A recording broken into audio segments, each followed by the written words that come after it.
Across time and culture, myth has been humanity's primal language for articulating truth. Long before theology and philosophy refined the tools of abstraction, myth bore the weight of existence, encoding memory, identity, and aspiration in forms that could be remembered, reenacted, and passed on. Myths were not fanciful diversions from the world, they were how the world became legible. They shaped the contours of emotion and meaning long before they were systematized by reason.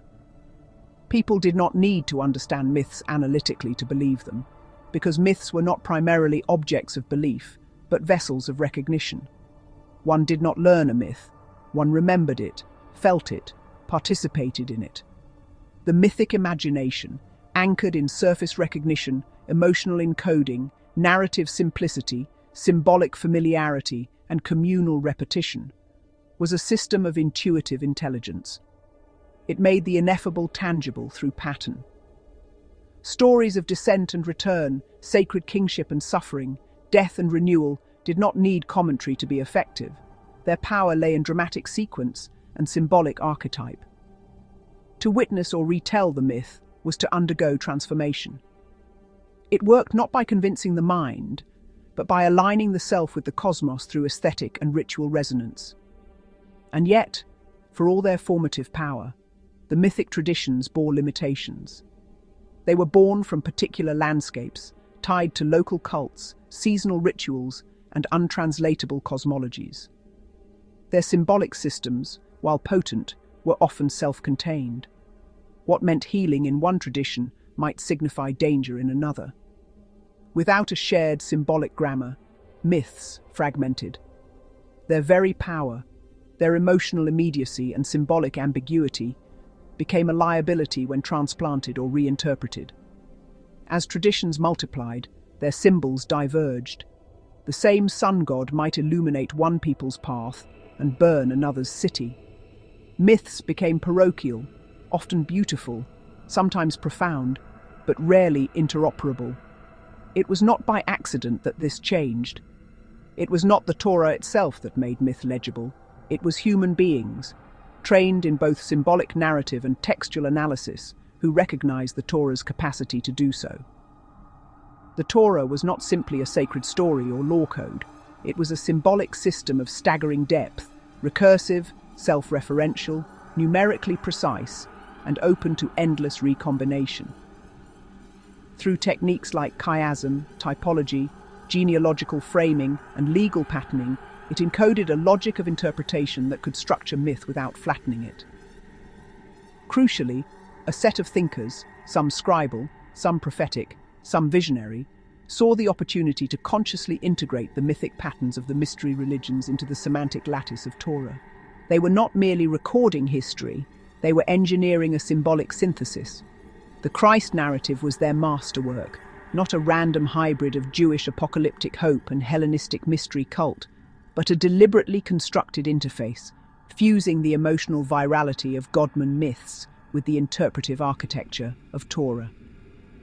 Within this Torahic structure, the symbols of myth were not discarded, but realigned.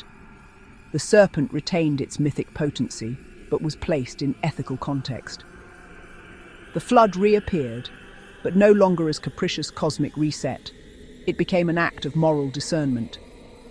Sacrifice was reimagined, not as arbitrary bloodletting, but as covenantal communication. The story of exile and return became national memory and personal mirror. And through patterns of repetition, inversion, and fulfillment, mythic material was woven into a narrative system that could both transmit and interpret itself.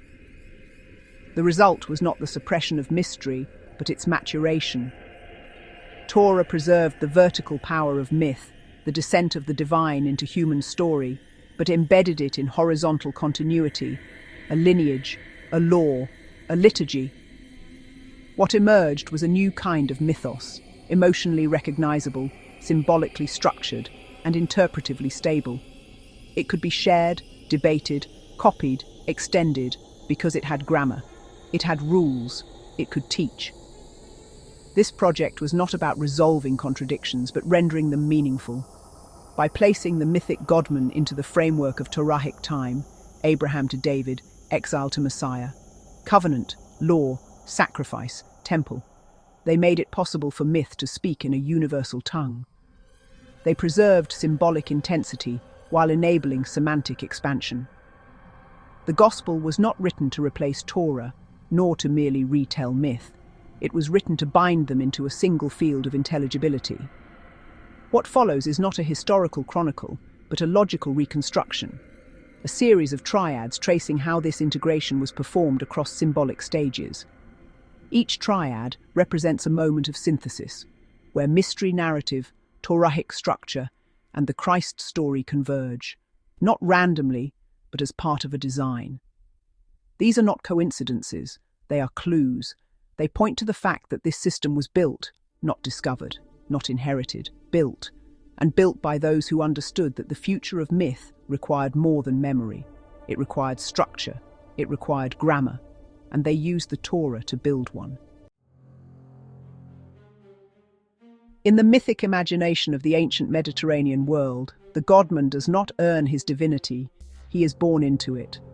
From Osiris, whose divine parentage links him to the elemental powers of sky and earth, to Dionysus, son of Zeus and bearer of ecstasy and resurrection, the Godman arises as a being whose origin is already above. His birth is not a biological event, but a symbolic disclosure. His divinity is ontological, not aspirational. The story begins with transcendence entering time, setting the Godman apart from ordinary mortals by bloodline, by fate, and by essence. This is the mystery tradition's way of signaling legitimacy, by rooting it in a cosmic ancestry that ensures the figure's transformative authority. Yet myth alone cannot carry such a figure into cultural permanence. It must be made interpretable, mappable, readable within an existing symbolic framework. Here, the Torah provides a powerful mechanism, genealogy as symbolic architecture. In the Torahic system, descent is not only biological but theological. Names encode destinies, lineages frame epochs. Genesis offers genealogies that serve as hinge points in sacred history. Adam to Noah, Shem to Abraham, revealing divine selection through patterned succession.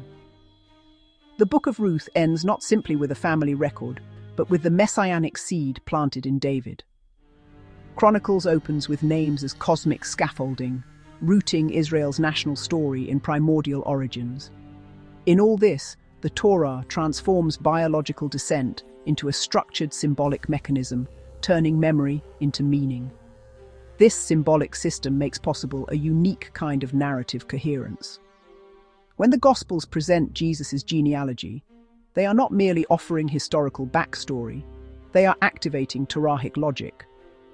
Matthew compresses the entire sweep of covenantal history into 3 clean movements, from promise, Abraham, through kingship, David, into exile and return, culminating in Christ. Luke takes a different path, extending Jesus' origin to Adam, and by naming Adam as Son of God, he places Jesus within a mythic frame recognizable from mystery traditions, yet filtered through Torahic language. In both cases, the Gospels bridge cosmic myth and Israelite memory, giving Jesus a dual identity: Son of David, Son of God, heir to both the structure of sacred history and the essence of the Godman. In this, the concept of coexistence is not theoretical, it is enacted. The Godman of mystery religion is not discarded, but localized, formalized, and contextualized within the semantic system of the Torah. The Jesus narrative emerges not as a foreign import, but as a saturated convergence.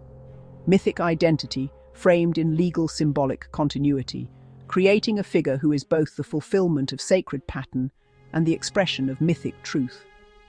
The result is a story that can resonate across domains, emotionally potent, structurally sound, and semantically coherent. Divine lineage becomes the first stable point where the viral narrative of the Godman, the interpretive machinery of the Torah, and the emergent Christian story coexist without contradiction, mutually reinforcing, symbolically harmonized. In the ancient mystery traditions, The Godman's arrival into the world is always marked by rupture. His birth is not simply miraculous, but metaphysically disruptive. He does not enter through ordinary generative means, because ordinary processes belong to the order he is sent to transform. In Orphic tradition, Dionysus is conceived by Semele and Zeus, a mortal and a god, a union that consumes Semele in divine fire. In Egyptian myth, Isis conceives Horus from the reconstructed body of Osiris, a conception that occurs outside the laws of the living world. These births bypass natural causality in order to signal the intervention of the transcendent. Virginity in this context does not signify sexual morality. It signifies ontological interruption, spirit breaking into matter, the infinite invading the finite, the divine overriding the closed loop of human reproduction. These stories of divine intrusion do not serve a biological function, but a symbolic one. The Godman's origin story is not the prelude to his power. It is its first expression. His very presence is proof of a cosmic pattern. He does not ascend to divine status through actions. He begins as the embodiment of the divine logic that exceeds nature. His birth is the initial miracle, not because it defies science, but because it declares that something more than nature is at work, that transformation begins not at death and resurrection, but in the very fact of his arrival. The Torah, though not situated in the same mythic cosmos, develops a parallel and deeply structured motif, the miraculous birth as a revelation of divine initiative. From Sarah to Rebecca, Rachel to Hannah, we see a persistent theme: barrenness, human limitation, the closure of biological possibility, followed by divine reversal. The child of promise is never born in ideal conditions. Rather, God waits until the womb is closed, until the line appears broken, until the future appears cancelled, and only then does the miraculous birth occur.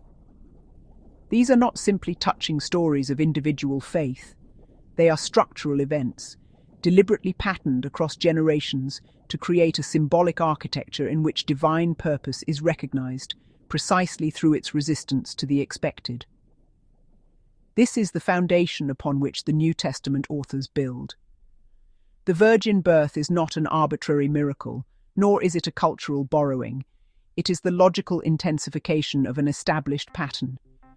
The Torah teaches that birth is where divine will becomes visible, and that the reversal of reproductive limitation is the mark of divine election. But in Mary's case, this reversal is taken a step further. There is no barrenness to be reversed. There is no waiting womb. Instead, there is absence itself, a womb untouched by man, a vessel not merely healed, but formed for a new creation. Here the symbolic register shifts from divine intervention to divine initiation. The virgin birth does not merely confirm divine favor, it asserts that spirit itself is sufficient cause. In this, Mary's body becomes a mirror of Genesis 1, a formless substrate over which the spirit moves, into which the word is spoken, from which the image is born. Creation begins again, not from chaos, but from receptivity, not from striving, but from consent. The Torah's symbolic logic has prepared the conceptual ground for this moment, where the act of divine speech, once generative of worlds, now becomes generative of flesh. This theological grammar culminates in the person of Jesus. His virgin birth marks him not simply as chosen, but as originating in divine intentionality itself. Matthew's Gospel names the Holy Spirit as the agent of conception, while tying the event to Isaiah's prophecy, "The virgin shall conceive." Luke, more theologically expansive, situates Mary as the receptive counterpart to divine initiative. "Let it be to me according to your word." This is not an apologetic claim of miraculous exception, but a deliberate framing of Jesus as the embodiment of divine logic in human form. What is reinforced here is not merely a belief, but a symbolic worldview, that the Godman's birth expresses his identity, that the Torah's stories teach us how to read divine intervention in the language of human continuity, and that in Jesus, these two strands meet in a birth that is both mythically resonant and structurally coherent. The virgin birth becomes the hinge between realms. It affirms the Godman's descent into flesh. It affirms the Torah's grammar of miraculous generation, and it produces a story that feels inevitable, even necessary, once its symbolic logic is grasped. In this convergence, reinforcement occurs not through repetition, but through cumulative layering. The myth gives the motif, the Torah gives the structure, the Gospels give the embodiment. Each reinforces the others by fulfilling what the previous systems imply. The virgin birth is not a foreign addition. It is the crystallization of a long-standing symbolic logic, now made visible in the world through narrative form. In the mystery traditions, the identity of the Godman is not only rooted in divine ancestry, it must also be revealed. That revelation occurs through ritualized immersion, a symbolic descent into death, and emergence into awakened life.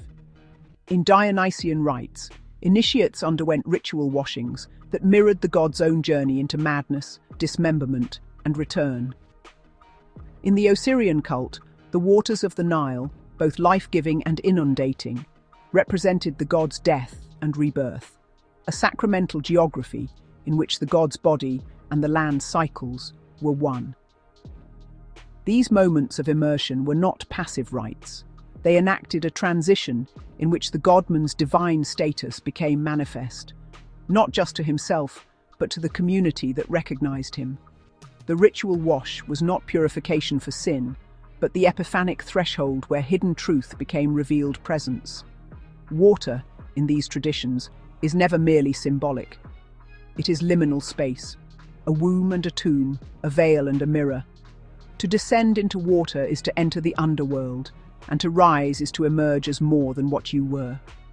The Godman is not made divine by this act. He is disclosed as divine. The ritual does not create the identity, it causes its unveiling. The Torah, in its own idiom, develops water not as metaphor, but as structural grammar, a logic of boundary and transformation. In Genesis, the Spirit hovers over the waters before the first creative act. In the flood, water becomes divine judgment and purification, undoing and resetting the world. At the Red Sea, Israel is delivered from bondage through a sea path opened by the breath of God. At the Jordan, they enter their inheritance through water again. Each passage through water in Torah narrative marks a liminal crossing, from chaos to cosmos, from slavery to covenant, from wilderness to promise. Ritual laws in Leviticus and Numbers prescribe washings not merely for physical cleanliness, but for status transformation, a move from unclean to clean, from death-adjacent to life-ready. Water, then, is the agent of transformation not in itself, but through its placement within sacred sequence. The act of passing through water signifies divine movement, God acting to reorder the world and the self. When Jesus approaches John at the Jordan, every layer of this symbolic structure is activated. The Jordan is not a neutral site. It is the exact location of Israel's first entry into the land. John's call to repentance is an invitation to recross that threshold, to turn, to return, to begin again. Jesus' baptism is not simply personal submission. It is the symbolic condensation of national memory and mythic pattern. His descent into the water mirrors Israel's own descent into history, and his emergence marks the start of a new creation. The descent of the Spirit, like a dove, recalls the Genesis Spirit over the waters and the post-flood dove bearing an olive branch to Noah, a sign of peace and beginning. The voice from heaven, "You are my beloved Son," evokes Psalm 2, a coronation psalm signaling Jesus not only as Son of God, but as kingly heir of divine purpose. Here, Torahic symbolism reinforces mystery structure. Baptism becomes the causal point at which all interpretive threads converge. From the mystery side, the ritual immersion reveals the hidden divinity in dramatic fashion. From the Torahic side, the act repeats and fulfills the pattern of transition and divine calling embedded in sacred history. Together, These systems caused the narrative logic of sonship to emerge, not invented, but disclosed. This leads seamlessly to the Gospel's presentation of Jesus' baptism as a public revelation of his true identity. Culturally, the scene functions as a staged initiation. The Godman, veiled until now, is brought into the open by symbolic ritual. But unlike the initiatory secrecy of the mysteries, this revelation is both personal and cosmic, mythic and covenantal. Jesus is not baptized for purification. He is baptized to enact revelation. The Spirit and the voice confirm that what has been hidden is now made known. The one who stands in the river is not merely a prophet, but the divine Son, whose arrival renews both creation and covenant. Thus, causation in this triad is not mechanical, it is symbolic ignition. The mystery tradition offers the archetype, revelation through descent. The Torah provides the structure, transformation through passage. The baptism of Jesus fuses both. It causes the identity of the Godman to emerge within a recognizable symbolic system, making the mystery visible and the Torah complete. Baptism becomes the fulcrum, an act where narrative and symbol do not just coexist, but propel one another forward. The rite causes revelation because it has already been encoded, both in mythic imagination and in Torahic logic. The Godman steps into water, and out emerges the Son, named, recognized, revealed. In the mystery traditions, the Godman's path is never linear. His identity is not built through steady ascent, but revealed through radical disintegration. Dionysus, in the Orphic mythos, is torn limb from limb by the Titans, his body scattered, his essence preserved only in fragments. His madness, his wandering, his instability are not weaknesses, they are thresholds. He must lose himself to become himself. Osiris, betrayed by his brother Set, is dismembered and hidden in pieces throughout Egypt. His death is not final, it is preparatory. Isis must gather his parts, restore his body, and initiate his rebirth. In both, the Godman is subjected to a psychic unmaking, a symbolic death in which the ego is dismantled to allow the emergence of something deeper, truer, more divine. These narratives encode a profound truth. The path to revelation winds through dissolution. It is not a forward march, but a spiraling descent into ambiguity, solitude, and internal fragmentation. The Godman is tested not to prove strength, but to pass through weakness. Solitude becomes the stage for ego death, and trial becomes the womb of transformation. This non-linear logic finds deep resonance in the Torah's wilderness motif. After the Red Sea, the climactic victory over Egyptian bondage, Israel does not stride directly into promise. Instead, they are led into a landscape of silence, scarcity, and suffering. For 40 years, they wander a terrain that reflects their inner disarray. The miracles of Exodus are replaced by tests: hunger in the desert, Exodus 16, thirst at Meribah, Exodus 17, rebellion against divine leadership, Numbers 14, and the idolatrous longing of the golden calf, Exodus 32. These are not distractions from the journey, they are the journey. Deuteronomy 8 reveals the logic. The wilderness was meant to humble and test Israel, to teach them to live not by bread alone, but by every word that comes from God. It is in the failure of Israel that their true condition is exposed, and the need for a new kind of obedience is revealed. In this framework, the wilderness is not a detour, it is a necessary disorientation. It interrupts progress to expose desire, identity, and trust.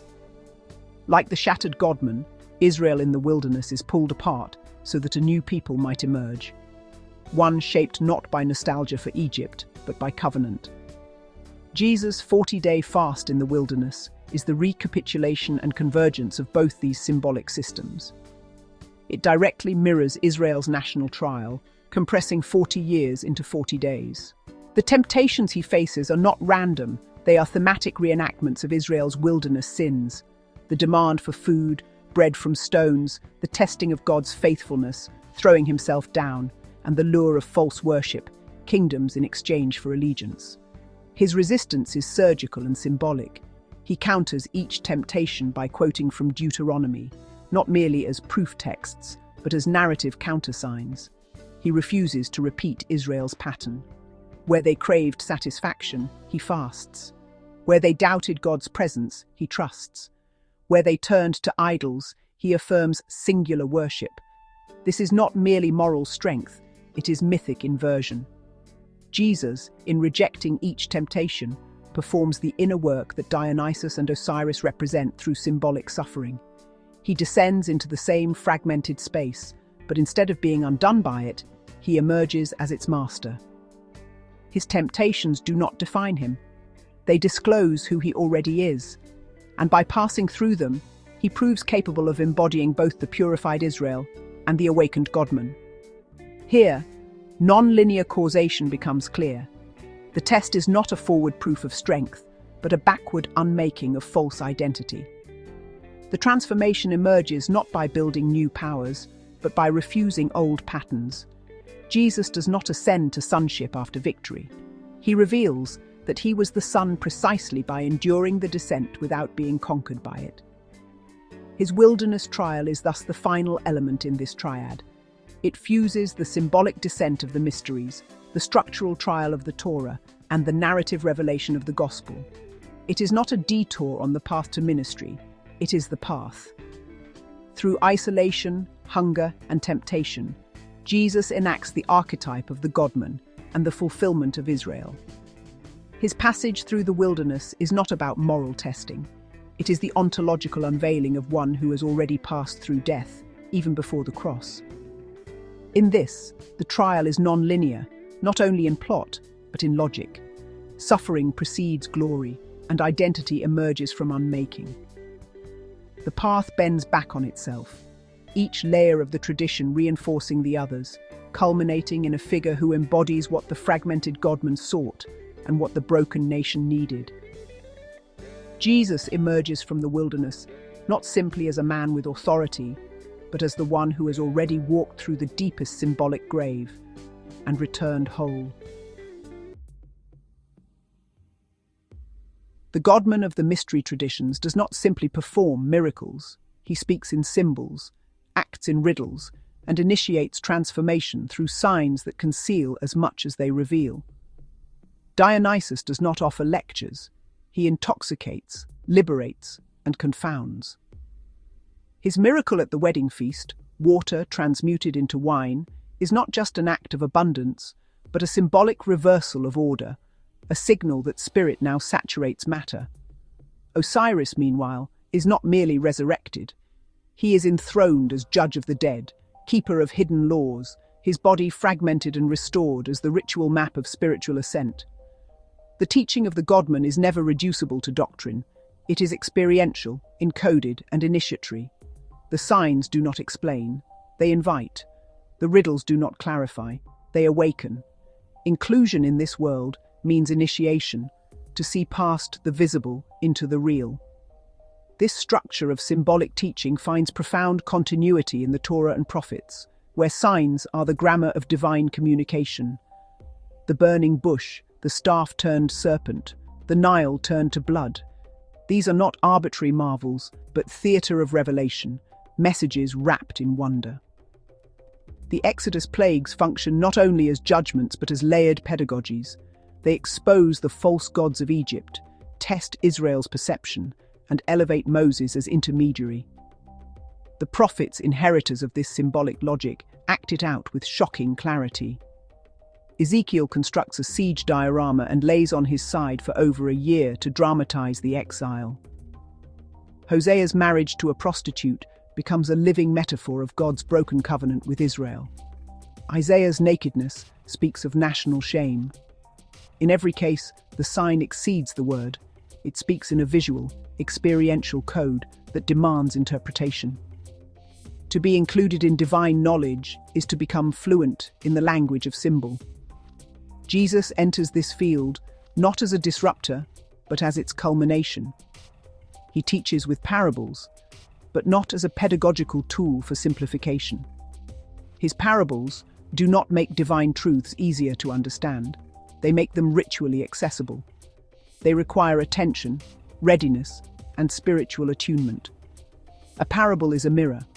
What one sees in it depends on what one brings. The seed that falls on good soil, Matthew 13:1-9, is not simply a metaphor for growth. It is an enactment of Deuteronomy's promise that the word of God, if received, will yield abundance. The vineyard workers, the wedding feasts, the lost coins, all draw on Torahic laws and ritual imagery, harvest codes, covenantal meals, jubilee restoration. What is striking in Jesus' teaching is not just his use of signs, but the integration of mystery and Torahic semiotics into a new form. When he feeds the 5,000, the act recalls Elisha, 2 Kings 4, but also invokes the manna of Exodus. Yet unlike either, Jesus breaks the bread with his own hands. He becomes both sign-giver and sign. When he heals the blind, it is not merely fulfillment of Isaiah, it is a metaphorical initiation, an opening of the eye of understanding. When he casts out demons, it is not raw power on display, but a symbolic cleansing of Israel's inner landscape, paralleling the purification rites of Torah, but now carried out with direct authority. In turning water into wine at Cana, John 2, Jesus echoes Dionysus, but embedded within a wedding feast, a Torahic setting of covenant joy. The transformation is not simply wonder, it is theological argument in symbolic form. The old order, ritual water jars, is fulfilled and transformed into new joy. Wine, not abolished, but transfigured. The sign teaches those who can see without explanation. This is the essence of inclusion. Jesus takes the esoteric language of the mysteries, the symbolic actions of the prophets, and renders them publicly visible but privately intelligible. He invites the multitudes to hear, but only those who have ears to hear will perceive the deeper meaning. In doing so, he creates a unique form of layered speech. Surface clarity, symbolic depth, and spiritual access determined not by class or cultic rank, but by internal readiness. This was something new. Mystery cults reserved their truths for initiates behind closed doors. The Torah required priestly mediation for interpretation of signs and rituals, but Jesus opens the symbolic grammar not by simplifying it, but by inhabiting it. His signs and parables retain mystery depth and Torahic form, yet speak through the common patterns of life: seeds, meals, weddings, storms, coins, bodies. He teaches in riddles not to obscure truth, but to invite recognition, to allow people to find themselves within the symbolic world he animates. This is why the teaching of Jesus is not only theological, it is structural to your broader theory. It demonstrates how the convergence of mystery and Torah is not theoretical, but practical. It produces a new mode of discourse, a public mystery, a Torah re-spoken, a new grammar, both recognizable and transformational. Jesus' miracles and parables are not layered onto his message, they are the message. His wonders are not proofs of divinity, they are enactments of divine logic. His words are not explanations, they are triggers for inner seeing. The Godman teaches with signs. The Torah prepares the mind to interpret signs, and Jesus is the one who makes that interpretation happen, drawing mystery into the light and bringing Torah into the heart. Inclusion, here, is not access to information, it is participation in symbolic resonance. To hear Jesus speak is to be called into a world that is already structured to receive revelation, now made flesh. In the mystery traditions, revelation is never constant. The divine does not dwell in perpetual visibility. It flashes into human perception at key moments for those prepared and then withdraws. Dionysus, though ever present, is not always recognizable. He walks in disguise, appears as stranger, fool, prisoner, until in the initiatory moment he reveals himself in radiance, overwhelming those with eyes to see.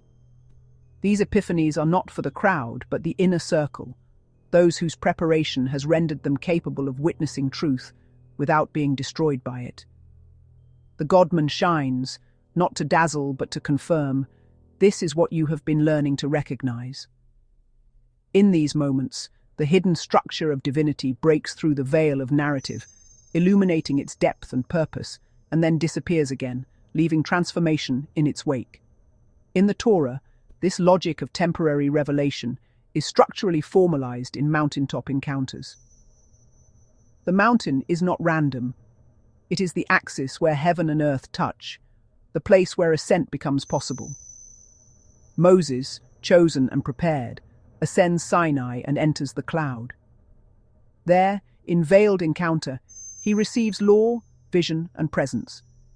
His return is marked by a radiant face, not divinity itself, but reflected proximity.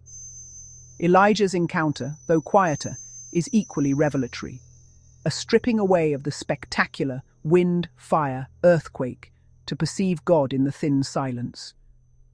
These are not only historical episodes, they are ritual templates, patterns where divine glory becomes perceptible in time to a prepared individual, and always briefly. The presence cannot remain exposed, for it would overwhelm, but it can be revealed and remembered. This structural pattern is consciously activated in the scene of Jesus' transfiguration. He takes Peter, James, and John, the same three who will later witness Gethsemane, up a high mountain, echoing Sinai and Horeb. There, he is transfigured. His face shines, his garments blaze, and Moses and Elijah appear beside him. But unlike Moses, Jesus does not ascend to receive light. He is the light. Unlike Elijah, he does not hear the voice. He is the subject of it. The Torahic structure is not merely repeated, it is fulfilled and inverted. Jesus is not standing within the story of the law and the prophets as one among them. He is the axis around which their meaning turns. This scene depends entirely on the symbolic depth of the Torah to function. The shining face, the divine cloud, the mountain, the voice, all of it is drawn directly from the ritual vocabulary of Israel's most sacred theophanies. But it is precisely because this structure is already so well known, textually fixed, ritually rehearsed, that the transformation it undergoes here is so powerful. The disciples are not witnessing something new. They are witnessing something they have long awaited, now embodied in narrative form. The Torah provides the syntax of revelation. The mystery tradition contributes the grammar of divine epiphany, and the Jesus narrative joins them by showing that this moment is not derivative. It is what both traditions were always aimed at. The depth of this scene is not in its spectacle, but in its intentional orchestration. The narrative is not simply describing a miracle, it is curating a vision, drawing from established symbolic systems to produce recognition. The presence of Moses and Elijah is no coincidence. They are not generic figures of the past. They are the twin pillars of the Hebrew canon, the law and the prophets. Their appearance signals that Jesus does not stand beside them, but at their fulcrum. The cloud of divine presence, which once descended on Sinai and filled the tabernacle, now surrounds a human figure. And the voice does not give new law, but new instruction. Listen to him. Torah and prophets have completed their speech. What remains is the person who embodies their total meaning. Here we see conjoined dependence in full expression. The moment cannot exist without the mystery logic of the Godman's radiant but fleeting self-disclosure. It cannot be interpreted without the Torahic infrastructure of mountain, cloud, voice, and law, and it finds final coherence only in Jesus' embodiment of both, not as reflector of glory, but as its source, not as seeker, but as revealer. The three layers do not merely coexist, they depend on each other, mutually reinforcing, mutually intelligible, and crucially this revelation is intentional. Jesus takes only three with him. The revelation is not for the crowds, not even for all the disciples, it is for those in formation. This is mystery logic again. The epiphany is reserved for those in whom the symbolic framework has already been laid. The Godman reveals not for shock, but for recognition. And this recognition only arises because the Torahic symbolic vocabulary has already been internalized. Without that structure, without Moses, Elijah, the cloud, the mountain, the echo of Sinai, there would be nothing to see. The glory would remain invisible. What makes it visible is the preparedness of both the structure and the witness. The scene of transfiguration is not just a peak moment in Jesus' life. It is a demonstration of your entire thesis. It reveals how the mystery tradition and the Toraic tradition are not in conflict, nor are they separate channels. They are two dependent structures, distinct yet inseparable, converging in a single figure who activates both their meanings simultaneously. The Godman reveals his form. The Torah provides the interpretive ground. And Jesus becomes the place where revelation becomes recognition, where the symbolic becomes embodied, and the structure speaks through the person. This is not allegory, it is structural disclosure. The glory hidden since Sinai, glimpsed in the mysteries, woven through Torahic syntax and numerology, preserved by faithful scribes and practiced rituals, now speaks in one voice. Listen to him. In the mystery traditions, the Godman does not arrive to take power by force, nor to receive unanimous adoration. His appearance is ambiguous by design, layered with paradox. Dionysus often enters the city in disguise, mistaken for a charlatan or criminal, only later to reveal his divinity in unsettling power. His arrival is festive and unsettling, joyful and ominous. Osiris returns to public life after dismemberment, not with vengeance, but as the silent symbol of restored order. These entries are not marches of triumph, but ritualized paradoxes. The god arrives veiled, bearing divine authority in the form of humility, royalty cloaked in vulnerability. This is not failure. It is the deepest form of divine symmetry, to reign by surrender, to be known by those prepared to see. This pattern does not merely resonate with ancient dramatic forms, it reflects a sacred logic of inversion. The Godman does not wield power, but reveals its true nature, not domination, but sacrificial presence. To recognize him, the initiate must see beyond the surface spectacle to the symbolic gesture unfolding beneath. The crowd may cheer or jeer, but the meaning lies in the staging, power entering as weakness, glory wrapped in ordinariness, salvation misunderstood. This same paradox underlies the Torah's complex treatment of kingship. The Torah does not reject monarchy outright, but it sets its terms with deep caution. In Deuteronomy 17, the ideal king is not a conquering warrior, but a student of the law, one who does not exalt himself, but writes and reads Torah daily. The first national request for a king in 1 Samuel 8 is met with divine sorrow.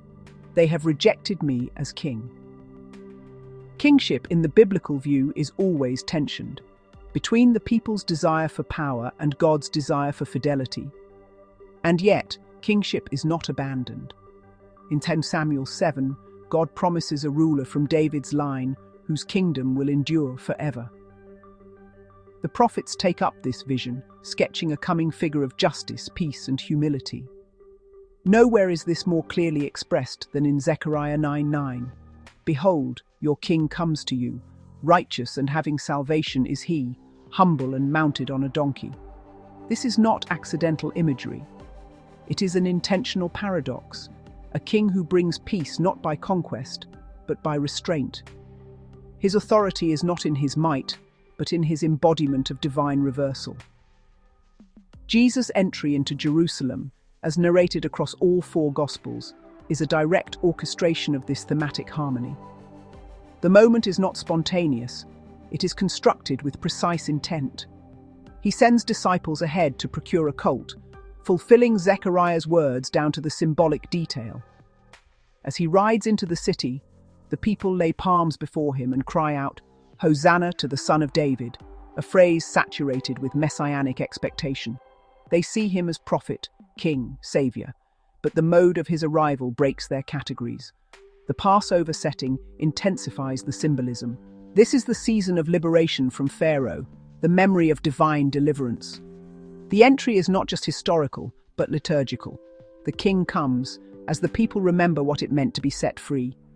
But this time, the deliverance is not from empire, but from illusion. Jesus does not ascend a throne or raise an army.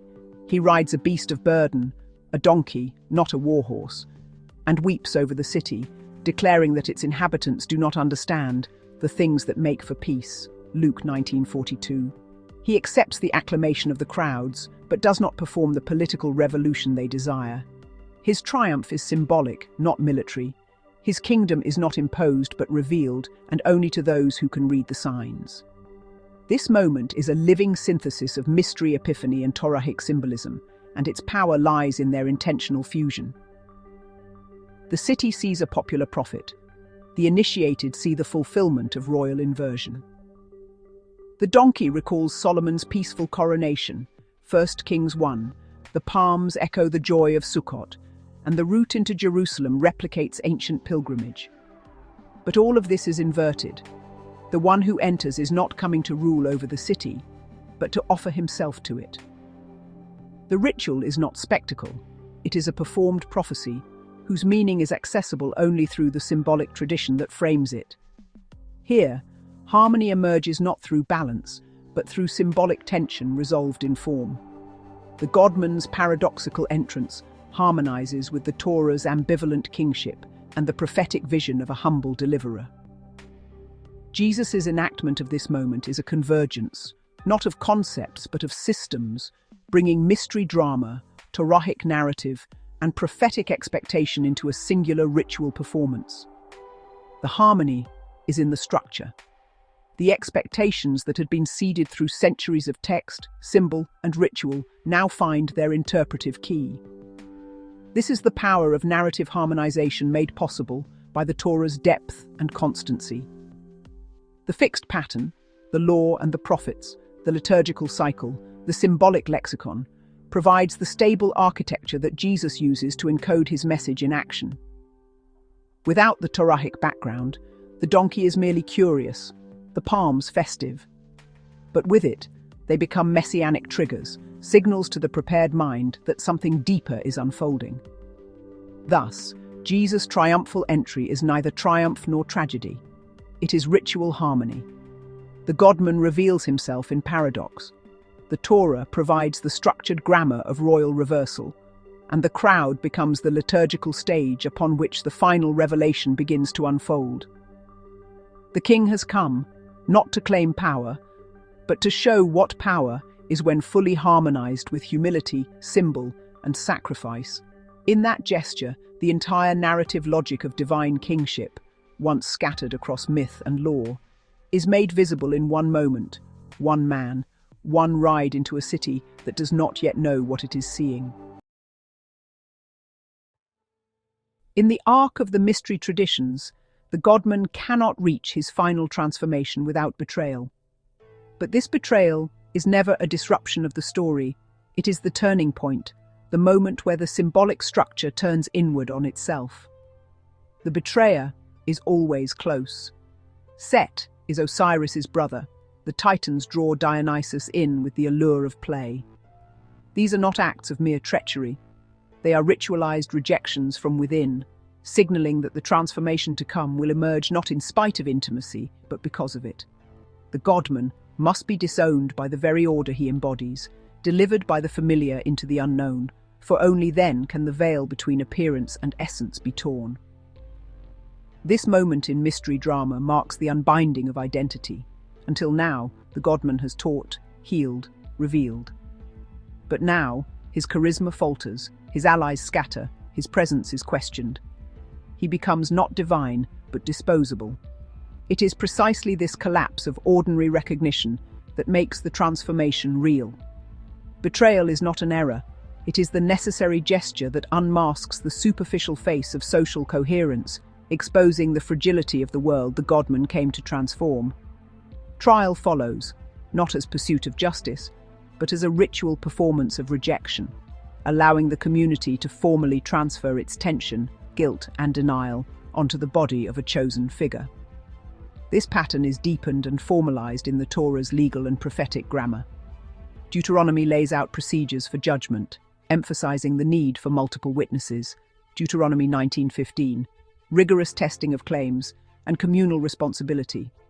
But alongside this procedural clarity, the prophetic voice continually exposes the perversion of justice, courts that condemn the innocent, rulers who exploit the law, false witnesses who silence the righteous.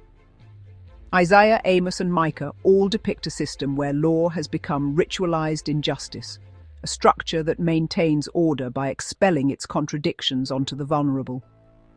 More than that, the Torah embeds sacrificial substitution into its very heart. On the Day of Atonement, 2 goats are chosen, not distinguished by merit or fault, but by fate, Leviticus 16. One is released, the other bears the collective guilt of the people. This is not merely a cultic requirement, it is a ritual logic. The community's brokenness must be borne by someone. Zechariah sharpens this pattern. 30 pieces of silver is paid for a shepherd who has been rejected, thrown into the temple, as a sign of contempt, Zechariah 11:12-13. These patterns form a symbolic structure in which betrayal, injustice, and sacrifice are not deviations from covenant, but revealing lenses through which the community confronts itself. When Jesus is betrayed and tried, the gospel narrative draws these traditions together with full symbolic intentionality. Judas is not a minor actor, he is the necessary insider, fulfilling the Zecharian price of contempt. His betrayal sets the stage for what must happen, not because he is evil, but because this is how the Godman must be revealed, from within, not from without. Jesus is not seized by strangers, but by friends, in the dark, in the garden, echoing Eden's loss and Israel's recurring rebellion. The trials that follow are not legal in any conventional sense. They are ritual exposures. Before the Sanhedrin, Jesus is condemned by false witnesses. Before Pilate, he is handed over despite declared innocence. He is silent through it all, echoing Isaiah 53. Like a lamb led to the slaughter, he opened not his mouth. Every irregularity is purposeful. It confirms that the system is functioning not to discern truth, but to expel the unbearable presence of the Godman. Nowhere is this clearer than in the crowd's choice between Jesus and Barabbas. The name Barabbas means son of the Father. 2 sons stand before the people, one representing violent rebellion, the other spiritual disruption. The crowd chooses to release the familiar scapegoat, the one who fits their expectation, and to condemn the one who reveals their inversion. This is Leviticus 16 in narrative form. One is released into the wilderness, the other is sacrificed. But unlike the goat, Jesus is not a passive vessel. He willingly enters the logic, allowing the symbolic system to run its course, not to affirm it, but to transform it from within. This moment of betrayal and trial is where convergence reaches full narrative clarity. The mystery traditions provide the emotional and symbolic necessity of betrayal as a transformative passage. The Torah provides the structural scaffolding, a system of legal symbolism, sacrificial substitution, and prophetic critique. The Gospels render both into living ritual, where betrayal is not just expected, but required, where trial is not to establish guilt, but to reveal the failure of the system to recognize the Godman in its midst. And yet, this is not tragedy. It is revealed inevitability. Jesus' path moves not away from law, but through it. Not away from betrayal, but into it. Not away from symbolic structures, but to their final fulfillment. The collapse of recognition is not the end of meaning. It is its opening. The Godman must be handed over. The structure must pronounce guilt. The innocent must become the bearer. And only when all parts have done their work, ritual, narrative, law, symbol, can the transformation begin. This is convergence, not parallelism, not synthesis, but the interpenetration of narrative logics, where the mystery of the Godman, the structural depth of the Torah, and the narrative of Christ do not merely align, they complete one another. In betrayal and trial, the story does not break. It reveals what it always was and what it was always becoming. In the mystery traditions, the death of the Godman is not an accidental tragedy, but a cosmic necessity, staged with symbolic precision. Osiris is lured into a coffin, sealed, dismembered, and his parts hidden across Egypt, a death not of cessation, but of distribution. His essence is scattered into the land, becoming its spiritual fertilizer. Dionysus, lured by the Titans, is torn apart and later resurrected. His body, consumed ritually in certain initiatory rites, becomes a mode of spiritual union. These are not deaths of defeat, but deaths of transformation. The Godman's body becomes the world, and his suffering becomes the path through which the initiate is reborn. The death is public, ritualized, and deeply communal. The Godman's fragmentation allows for his universal presence. This mythic logic views death not as end, but multiplication. The Godman's voluntary surrender, his refusal to resist destruction, is the means by which his divinity becomes accessible to others. Initiates are not merely spectators. They participate in the death symbolically, identifying with the Godman's loss of ego, self, and boundary. Death is thus the alchemical threshold. Through fragmentation, the divine becomes universal. No transformation is possible until the Godman is broken and offered. The Torah provides the structural vocabulary that renders this mythic grammar into covenantal logic. The sacrificial system of Leviticus is not rooted in violence, but in offering. The korban, literally drawing near, is the death that reconnects, the blood that bridges. Life is returned to God through structured death. The blood, called the life of the flesh, Leviticus 17:11, becomes the currency of atonement. Sacrifice is not destruction, it is communication. Every detail matters. The species, the blemish, the sprinkling of blood, the handling of flesh, all are symbolic enactments of ordered surrender. The Passover lamb intensifies this structure. Its blood shields, its death liberates. It is eaten communally, its bones unbroken. Exodus 12:46. Its function both protective and constitutive. The death of the lamb gives birth to the nation. Isaiah 53 then transposes these sacrificial themes onto a human figure. The suffering servant, pierced for others, silent before his accusers, bearing the iniquities of many. Here, the sacrificial victim becomes personal, ethical, and eschatological. Death becomes not just transactional, but redemptive. Yet the Torah also encodes a darker side of execution. Deuteronomy 21:22-23 identifies hanging on a tree as a curse. This links death by suspension not merely to guilt, but to covenantal fracture, a visible sign of divine judgment. This is crucial. It opens the interpretive space where a death may be both condemned and transformative, both curse and cleansing. The structure does not collapse under this tension, it holds it, preparing the ground for combination. In the gospel crucifixion narrative, these threads are woven tightly together. Jesus is not executed at random, but at Passover, the feast of redemptive death.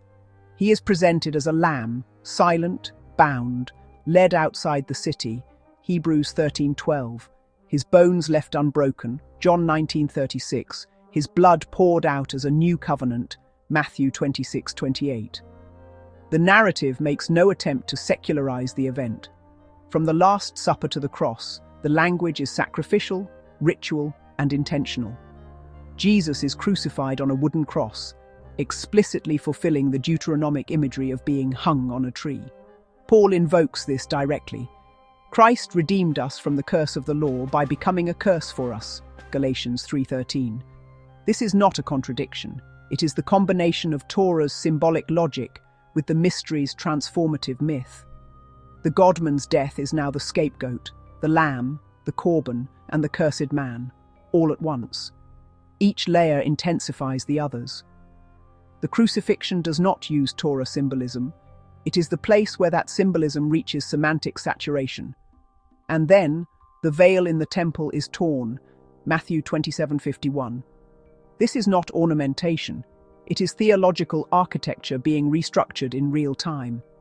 The veil separated the holy from the common, the presence of God from the people. In the moment of death, that barrier is removed, not through priestly ritual, but through the death of a human body. What was once enacted through symbolic animals is now enacted through the embodied Godman. The mystery and the law have merged. Death has become disclosure. In this way, the crucifixion is not merely tragic, nor is it solely a moral statement. It is a cosmic ritual, the convergence point of mythic fragmentation and Torahic sacrifice, resulting in a death that is both curse and gift, judgment and restoration, ending and genesis. The Godman does not just fulfill Torah, he embeds it within himself, allowing every symbolic structure to collapse into unity at the moment of death. This is combination, not synthesis through similarity, but the coexistence of opposites within a single act. The Godman dies ritually, mythically, and legally, scattered like Osiris, consumed like Dionysus, sacrificed like the lamb, condemned like the criminal. His death is at once an indictment of the world and the means by which that world is restored.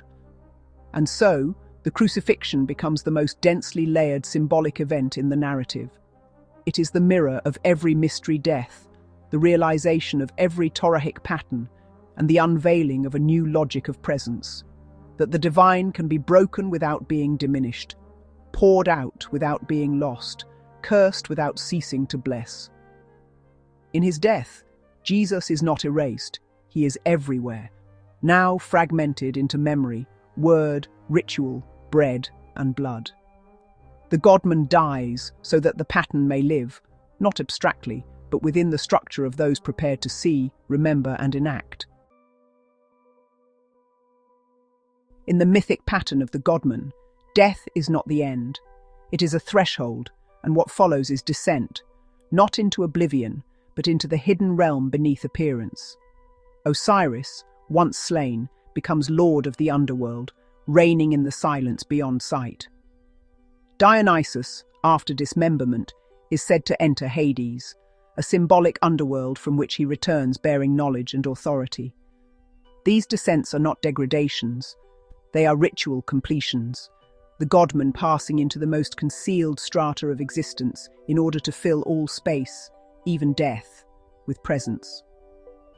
In mystery rites, this phase corresponds to the dark night of transformation. The initiate, like the Godman, must pass into absence, silence, suspension. There is no action here, only waiting. But it is an intentional waiting, a stage in which the ego dissolves and the new self gestates. The Godman, now broken and buried, becomes seed. And like seed, he must fall into the ground and die so that new life can emerge. Descent is not a side note to the myth, it is the axis of its transformation. Without it, resurrection would be a return. Because of it, resurrection is reconstitution. The Torah encodes this phase with equal precision. The world after death is Sheol, the pit, the place of shadow and silence. Psalm 88 describes it with haunting clarity. I am counted among those who go down to the pit, cut off from your care. Yet even in this absence, there is covenantal structure. Joseph's journey to greatness begins with a descent into a pit, Genesis 37, not merely geographical, but symbolic. Jonah, thrown into the sea and swallowed by a great fish, prays, "From the belly of Sheol I cried, and you heard my voice," Jonah 2:2. His time within the fish is both judgment and protection, exile and sanctuary, a place where nothing moves visibly, yet everything changes. Torah law reinforces this concept structurally. After contact with death, the person is not immediately clean. They must wait. Leviticus 22:6-7. Purity comes not just through ritual, but through time hidden, time apart. The seed, central to the Torah's agricultural imagination, must vanish beneath the soil before it bears fruit. This structured disappearance is not loss, it is process. The Torah thus teaches that concealment is active, that the most profound transitions happen out of sight, in realms the eye cannot see. Jesus' burial is presented in the Gospels not as an ending, but as the beginning of descent. The attention to detail is striking. A new tomb hewn from rock, a stone rolled across the entrance, guards posted, Sabbath rest enforced. Everything slows. The narrative pauses, but not to vacate meaning. Instead, it enters ritual time. Jesus' 3 days in the tomb are not narrative downtime, they are symbolic descent. He explicitly compares his death to Jonah's descent. Just as Jonah was 3 days and 3 nights in the belly of the great fish, Matthew 12:40. This is not a simile, it is a framing device, training the reader to understand burial as initiation into transformation. Later tradition, codifying what the narrative implies, declares, "He descended to the dead." This is the recognition that the tomb is not a waiting room, it is the womb of the new creation. The Godman does not vanish in defeat, he goes deeper, entering the structures of death itself, not to escape them, but to inhabit and invert them. He fulfills the role of the hidden seed, the scapegoat exiled beyond the camp, the silent one waiting in Sheol. His burial becomes a ritual recapitulation of Torahic descent logic and mystery incubation. This is association, the stage at which the patterns align across domains. The Godman's descent into the underworld, the Torah's grammar of silence, waiting and burial, and the Gospel's deliberate framing of Jesus' burial as symbolic participation in those patterns, all converge. What appears still and empty is revealed to be saturated with process. Meaning is not absent, it is concealed in depth, where only those attuned to the symbolic logic can recognize it. Importantly, this descent is intentional. Jesus chooses to enter the tomb, just as he chose to embrace death. The sealed stone, the guarded entrance, the Sabbath rest, all function as theatre of stillness, designed not to delay the story, but to bring its symbolic machinery to its quiet peak. The reader is not meant to pass over this scene, but to descend with it, to sit in the silence, to wait in the dark, to feel the weight of transformation happening in secret. In this, the narrative trains its audience in symbolic perception. It teaches them how to read absence, to see the tomb not as void, but as vessel. In the burial and descent of Jesus, mystery and Torah are not just referenced, they are inhabited. Death becomes sacred space, and the realm of silence becomes the final domain touched by the Godman's presence. This is the logic of transformation brought to its full depth. Nothing is left untouched. Not only life, but death. Not only light, but darkness. The Godman, having been broken, now vanishes, not in loss, but in fulfillment. What remains is not emptiness, but gestation. The story teaches us to see beneath the surface, to recognize that the most decisive moments do not shout. They wait, they descend, they associate with all the world has cast off, until even the pit becomes fertile. In the final movement of the Godman cycle, resurrection is not reversal, it is realignment. The Godman, having passed through betrayal, death and descent, reappears not as he was, but as he has become, whole, radiant, and untethered from the limits that previously defined him. Osiris is gathered, restored, and enthroned, not as the same Osiris, but as Lord of the dead, a ruler of the realm he entered. Dionysus is reborn and walks among mortals, veiled, elusive, known only to those prepared to see. The Godman in mystery logic does not return to reclaim worldly power. He returns to confirm the transformation, to disclose the pattern, and to call his initiates into a new mode of being. This return is never general, it is selective, intimate. The Godman appears not to the masses but to the few who followed him through the descent. Recognition is never immediate, it must be earned by symbolic readiness. Resurrection in mystery is a hermeneutic moment. The initiate, upon seeing the Godman transformed, suddenly understands the entire arc. The betrayal was not betrayal, the death was not defeat, the descent was not abandonment. Each phase was preparatory. each suffering initiatory. Resurrection integrates the entire sequence into a single, coherent vision. The Godman is no longer a figure in a story. He is the structure revealed. The Torah anticipates this integrative moment with deep symbolic consistency. It offers no singular resurrection doctrine, but it encodes resurrection logic into agricultural, prophetic, and apocalyptic patterns. The first fruits offering, Leviticus 23:10-11, given the day after the Sabbath following Passover, is a ritual promise.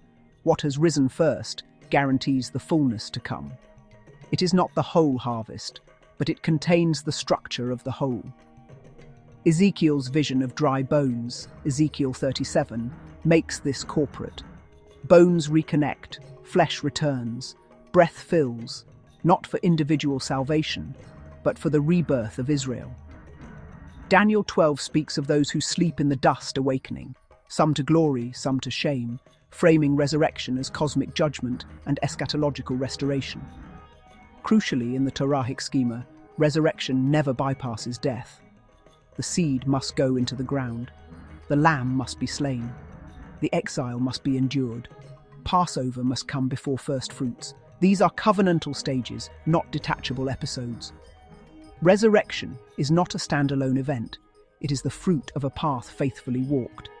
It is timed, patterned, and communal, never a personal escape from suffering, but a collective confirmation that covenantal passage leads to renewal. The Gospels craft the resurrection of Jesus with this full symbolic weight. He rises on the day of first fruits, explicitly linking his return to the Torahic calendar of renewal. He does not appear to Rome or to Herod or to the Sanhedrin. He appears to Mary Magdalene in the garden. The one who sought him in death is the first to see him in life. He appears to disciples in concealed ways, on the road to Emmaus, in locked rooms, at the shore. Each recognition is mediated by symbolic act, a name spoken, bread broken, wounds shown. These are not proofs for skeptics, they are initiatory signs for the prepared. The risen Jesus is not less embodied, he is more real, now existing in a mode that integrates all oppositions, life and death, body and spirit, presence and mystery. Paul will later call Jesus the first fruits of those who have fallen asleep. 1 Corinthians 15:20, echoing both Leviticus and Daniel, showing that the resurrection is not merely historical but structurally symbolic, a new beginning that contains the full pattern within itself. Just as the first fruits offering anticipates harvest, Jesus' resurrection is not a spectacle. It is a signal that transformation is complete and universally available, but only through the path he walked. This is integration, not just the conclusion of a story, but the unveiling of its internal logic. The resurrection resolves not the tension between life and death, but the tension between narrative and structure. It shows that the Godman myth and the Torahic system were never in conflict. They were two lenses viewing the same architecture. In the resurrection of Christ, these are joined.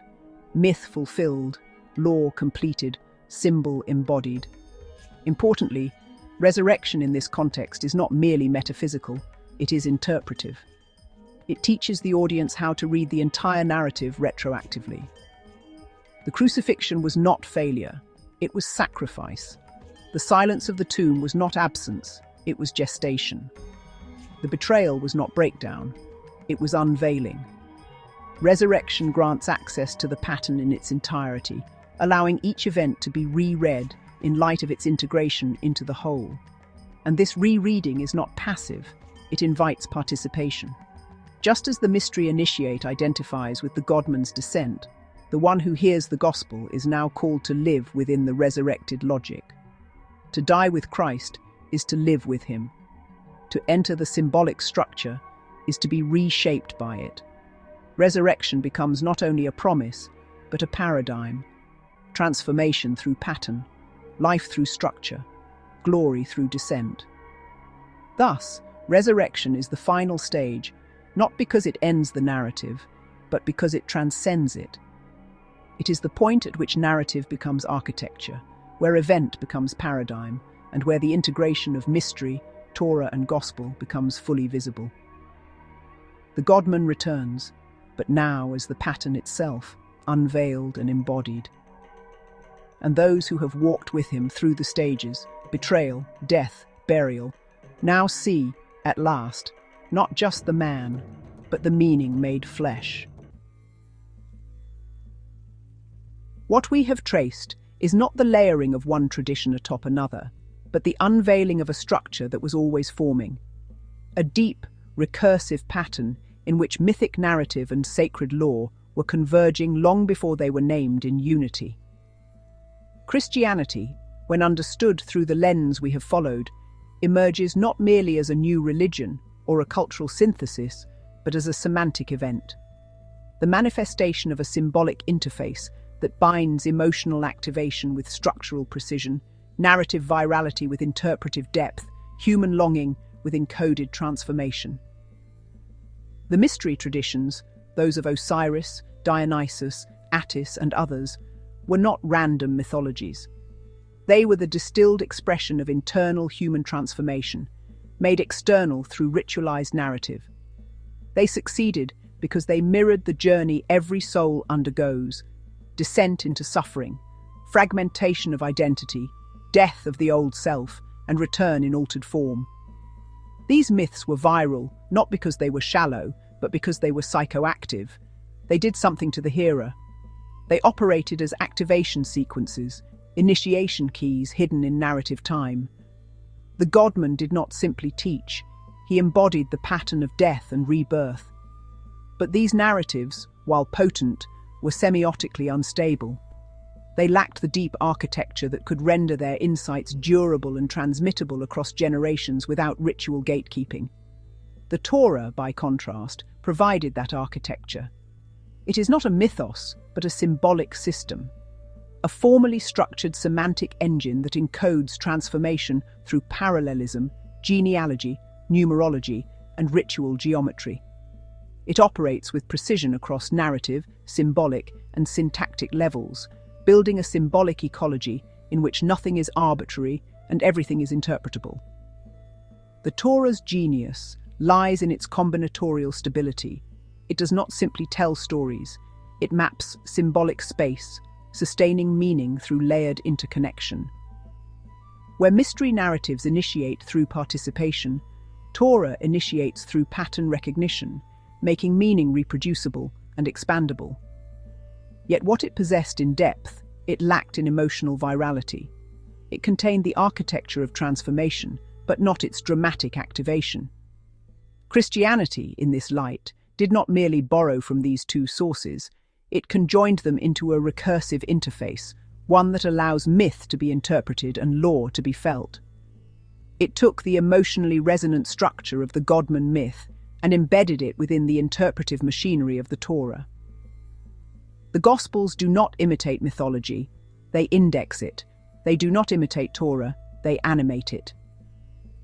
Jesus is not simply a character in a new narrative.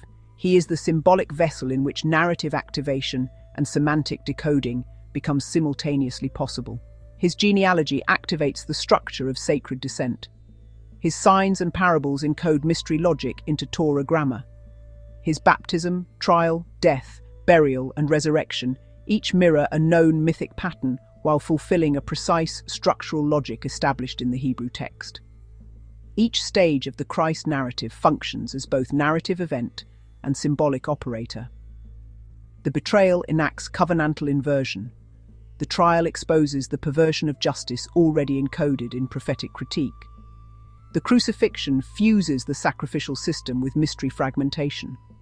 The burial reframes absence through the Torah's logic of incubation. And the resurrection integrates the entire sequence, not by undoing death, but by showing how every prior stage was preparation for symbolic rebirth. This is not storytelling. It is semantic convergence, achieved not by removing contradiction, but by layering meaning until contradiction becomes resolution. What Christianity accomplished then was to render a viral myth legible within a stable symbolic system, creating a structure where emotional resonance and formal logic reinforced each other. The result was not syncretism, but integration. Christianity became a symbolic interface, a living grammar in which those steeped in either tradition could see, perhaps for the first time, the deep logic of their own stories fulfilled and transformed. It did not erase its predecessors. It recursively fulfilled them, reconfiguring them through mutual intensification. This is why the Jesus narrative has endured, not because it demanded belief in improbable events, but because it embodied a semantic structure capable of translating transformation itself. It offered not new content, but a new mode of coherence, a way to see the inner architecture of meaning revealed through the convergence of mythic suffering, Torahic logic, and narrative embodiment. What was once veiled in symbol and diffused across traditions became manifest in form. The Godman rose not only from the tomb, but from the fragmented symbolic landscape of the ancient world, newly integrated into a single, iterable, and transmissible pattern. The power of Christianity, then, was not simply that it told a story that people wanted to hear. It showed the structure of the stories they already knew, and in doing so, restructured the symbolic world. It gave myth a grammar, gave lore a soul, and offered both not as competing claims, but as co-conspirators in a single generative system. The result was not a doctrine, but a pattern made flesh, a visible, walkable, livable grammar of transformation, where every descent is a preparation, every silence is gestation, and every end is folded into a beginning.